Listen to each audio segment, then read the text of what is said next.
咗25年啦，我哋仲係跟住佢學。點解啊？因為佢嘅質感染咗嚟咯，我哋要跟佢學咯。咁所以你話孔子就話：你睇嘢睇高啲，睇遠啲，唔好淨係隨波逐流。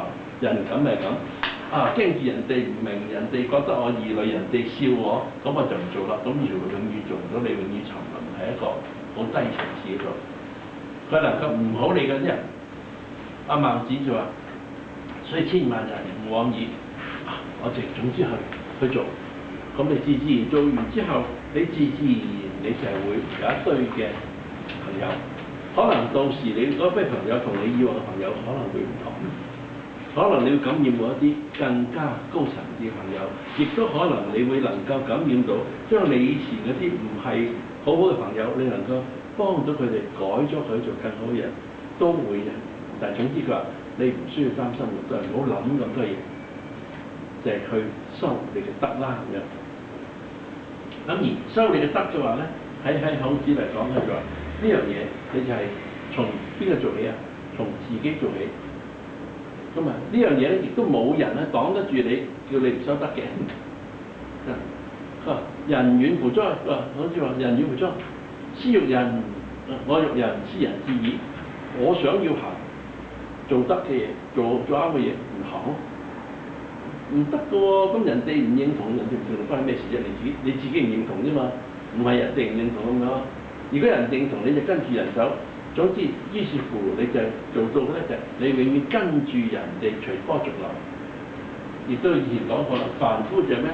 心被物轉，心被境轉。呢個凡夫就係人哋講乜就講乜，人哋示威又跟住示威，人哋遊行又跟住遊行，人哋抗議又跟住抗議，冇自己嘅主見。做到君子最單係心不被物轉，做到聖人嘅先心物轉物，一步一步提升上去。德不孤必有鄰，當然你有道德，你做到君子上聖人嘅先，自然一堆人跟住你啊！所以孔子死咗2000幾年，幾多人跟住佢，仲係咁跟住佢。咁誒，因為係咪因為佢有位，係咪佢有錢，係咪去讀下《論語》有錢派冇？但係因為我哋而家我哋想提升自己生命，所以佢話孔子就話呢樣嘢唔需要擔心。咁同埋所以《易經》所謂嘅方以類聚，物以群分。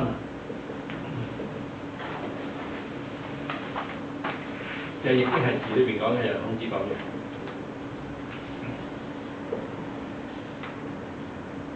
物以群分。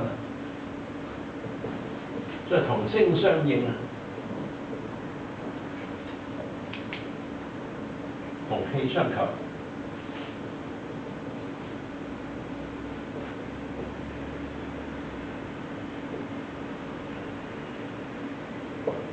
所以物以類聚，你唔使擔心。方以類聚，物以群分。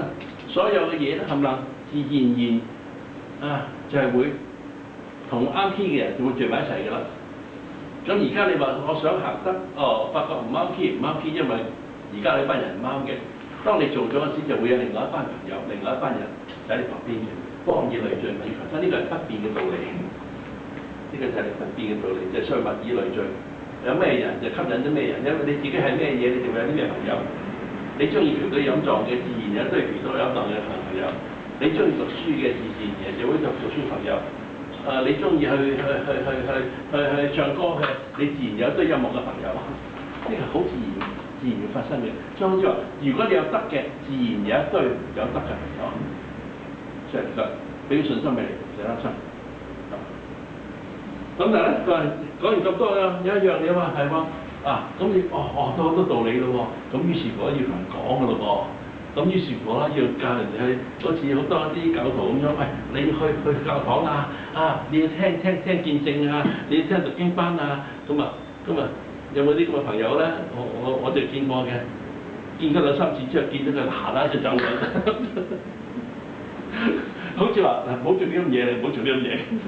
老師話唔好咁樣，你想去勸人，唔好去hard sell，hard sell 唔得嘅，老師話。佢話：事君數就思欲矣啊，朋友數思疏矣啊。佢話你雖然你知道好多好嘢你事君數你同老闆講，老闆呢樣你唔啱㗎，你要咁做先啦，你咁做先好嘛。老闆有佢嘅主見，你講得一次兩次三次，老闆都唔聽，仲去講嗰時搞錯啊，鬧你一輪㗎咯喎，自取其辱。個事關數就繁瑣，呢、個繁瑣嘅意思就有繁瑣嘅意思，數就繁瑣。就喺個呢個意思就繁瑣嘅意思。啊，囉囉嗦嗦咁樣，佢話囉囉嗦嗦咁樣，唔得嘅，你要讀論語㗎，你唔上堂唔得㗎，你我都去讀啦，你去讀啦，呢個禮拜叫你去，兩個禮拜去。嗰個禮拜叫佢煩晒，見咗你怕咗啦。朋友嘅數之所以係朋友又咁樣嚟不斷咁樣去，明明佢唔啱聽嘅，你係要去嗌佢，之所以佢同你疏離㗎啦。咁啊，佢見嗰啲我見到佢知道，佢一定叫我去睇聽團契嘅，嗰啲就走都走唔切啦，就算啦。唔好意思，你走先對唔住。咁啊，真係好犀利話，所有任何嘢都係適可而止，中庸之道。所以佢話唔好黑 sell。總之話你 soft sell 得㗎啦，唔需要 hard sell。hard sell 嘅話咧，你反而你會自取其辱。反而如果係同你個老闆啊，同你上司不斷咁 hard sell 嘅咧，自取其辱，佢會鬧你一身。如果係朋友嘅話咧，佢同你疏遠咁樣。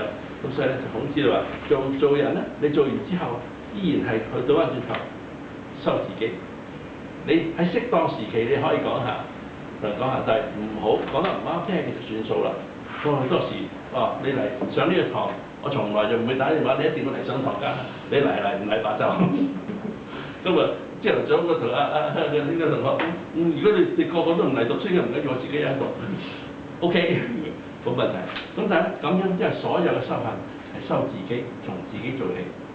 而家你做得冇人去跟你嘅話咧，只有一個原因，自己德行未夠，慚愧反省論係。即係慚愧之餘咧，我想問下，如果對小